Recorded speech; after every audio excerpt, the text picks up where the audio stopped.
इतिहास में ना कुछ कहानियां ऐसी होती हैं जो किसी फिल्म से कम नहीं लगती। बिल्कुल वैसी ही एक कहानी है प्राचीन भारत के एक बहुत ही शक्तिशाली राजा अजातशत्रु की। एक ऐसा राजा जिसकी कहानी में जबरदस्त एम्बिशन है, क्रूरता है और फिर एक ऐसा मोड़ आता है जिसकी किसी ने उम्मीद नहीं की थी, आस्था का सफर। तो सवाल यही उठता है ना, कि आखिर एक राजा जो सिंहासन पाने के लिए अपने पिता की ही हत्या कर दे, वो भला बौद्ध इतिहास का एक इतना जरूरी चेहरा कैसे बन गया।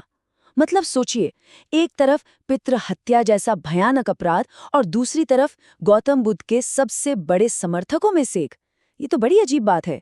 तो चलिए इस उलझी हुई कहानी की परतें खोलते हैं और समझते हैं कि ये सब हुआ कैसे।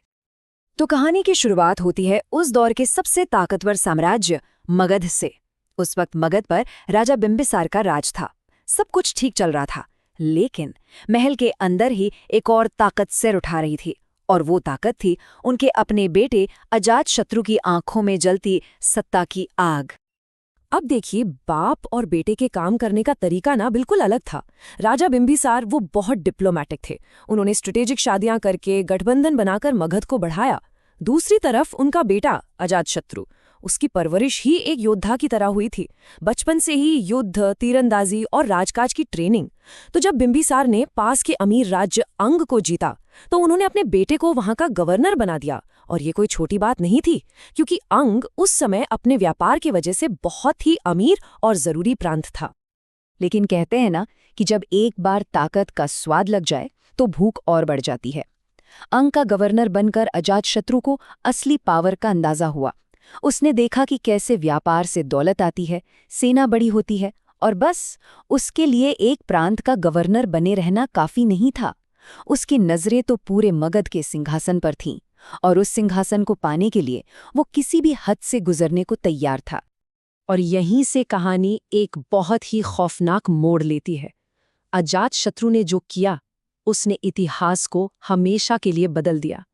उसने सत्ता के लिए एक ऐसा काम किया जिसकी उस जमाने में कोई सोच भी नहीं सकता था। पितृहत्या, यानी अपने ही पिता की हत्या। ये एक ऐसा शब्द है जो अजातशत्रु के नाम के साथ हमेशा हमेशा के लिए जुड़ गया।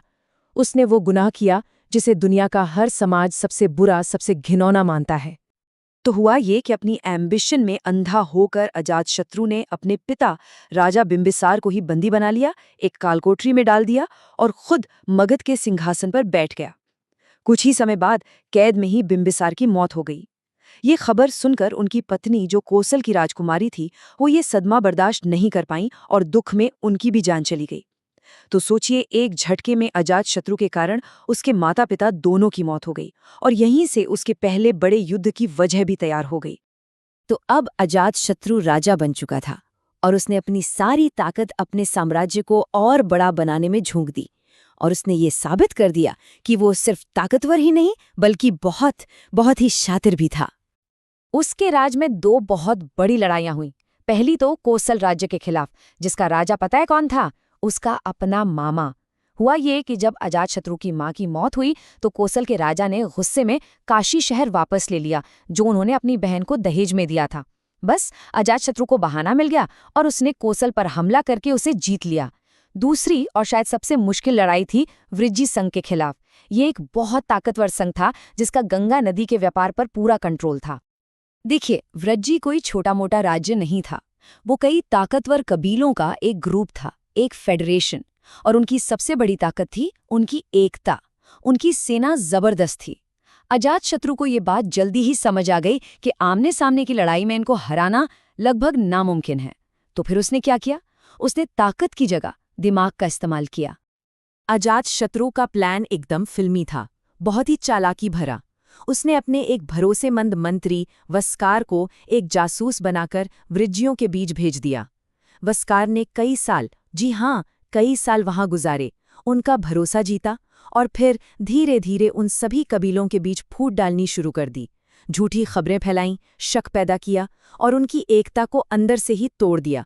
जब वृज्जी आपस में ही लड़ने लगे, तो वस्कार ने अजातशत्रु को इशारा कर दिया, और फिर मगध की सेना ने एक बंटे हुए कमजोर दुश्मन को बड़ी आसानी से हरा दिया। और बात सिर्फ दिमाग की नहीं थी। अजातशत्रु मिलिट्री टेक्नोलॉजी में भी आगे था। उसने इस लड़ाई में 2 ऐसे नए हथियार इस्तेमाल किए जो पहले किसी ने नहीं देखे थे। एक था महाशिलाकंटक, जो कि एक तरह की विशाल गुलेल थी।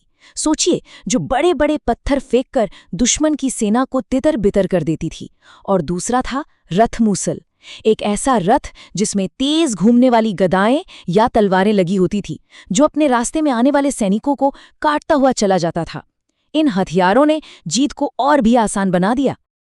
इसी लंबे लड़ाई के दौरान अजातशत्रु ने एक और दूर की सोची। उसने गंगा, सोन और गंडक नदियों के संगम पर एक छोटे से गांव पाटली ग्राम में एक मजबूत किला बनवाया। और जानते हैं, यही किला आगे चलकर बना पाटलिपुत्र शहर, जो बाद में मौर्य साम्राज्य समेत कई बड़े साम्राज्यों की राजधानी बना, भारत के सबसे महान शहरों में से एक। तो जीत, क्रूरता और ताकत, इन सबके शिखर पे पहुंचने के बाद अजातशत्रु की कहानी में एक और हैरान करने वाला ट्विस्ट आता है। खून और हिंसा से भरी जिंदगी जीने के बाद अब वो ज्ञान और शांति की तलाश में निकलता है। अब देखिए, बौद्ध और जैन दोनों ही धर्मों के ग्रंथों में ये कहा गया है कि अजातशत्रु ने उनका समर्थन किया। लेकिन बौद्ध ग्रंथों में खास बात मिलती है। कहा जाता है कि अपने पिता की हत्या का अपराध बोध, जो गिल्ट था, वो उसे अंदर ही अंदर खाए जा रहा था। और इसी बोझ के साथ वो मार्गदर्शन के लिए गौतम बुद्ध के पास गया। ये मुलाकात उसकी जिंदगी का टर्निंग पॉइंट थी। एक बेरहम विजेता अब आध्यात्मिक शांति ढूंढ रहा था। और ये भी गजब का पैराडॉक्स है ना? जिस पिता को उसने राजगद्दी के लिए मार दिया, उसी पिता की एक नीति को उसने आगे बढ़ाया, और वो थी धार्मिक सहिष्णुता की नीति। उसने अपने राज में बौद्ध धर्म, जैन धर्म और दूसरे कई विचारों को पनपने का मौका दिया। उसकी वजह से मगध उस समय नए नए विचारों का एक बड़ा सेंटर बन गया। तो फिर अजातशत्रु को किस तरह याद किया जाए? एक क्रूर पिता का हत्यारा या एक महान राजा जिसने एक विशाल साम्राज्य बनाया? सच तो ये है कि वो दोनों था, और उसकी विरासत भी उसकी जिंदगी की तरह ही बहुत कॉम्प्लिकेटेड है। इसमें कोई शक नहीं कि उसकी अचीवमेंट्स बहुत बड़ी थीं। उसने मगध को उस समय की सबसे बड़ी सुपर पावर बना दिया। पाटलिपुत्र जैसे शानदार शहर की नींव रखी, जिसने व्यापार पर कब्जा कर लिया। और हाँ, उसने नए धार्मिक विचारों को भी पूरा समर्थन दिया। लेकिन उसकी विरासत का एक बहुत ही काला पहलू भी है। उसने जो रास्ता दिखाया अपने पिता को मारकर राजा बनने का, उसी रास्ते पर उसका बेटा उदयीन भी चला। उसने अजातशत्रु की हत्या कर दी। और ये सिलसिला यही नहीं रुका। इसके बाद भी कई राजाओं ने अपने पिता को मारकर गद्दी हासिल की। आखिरकार मगध की जनता इस खूनी खेल से इतनी तंग आ गई कि उन्होंने इस वंश के आखिरी राजा को गद्दी से हटा ही दिया। मतलब जिस हिंसा से उसने साम्राज्य बनाया, उसी हिंसा ने उसके वंश को खत्म कर दिया।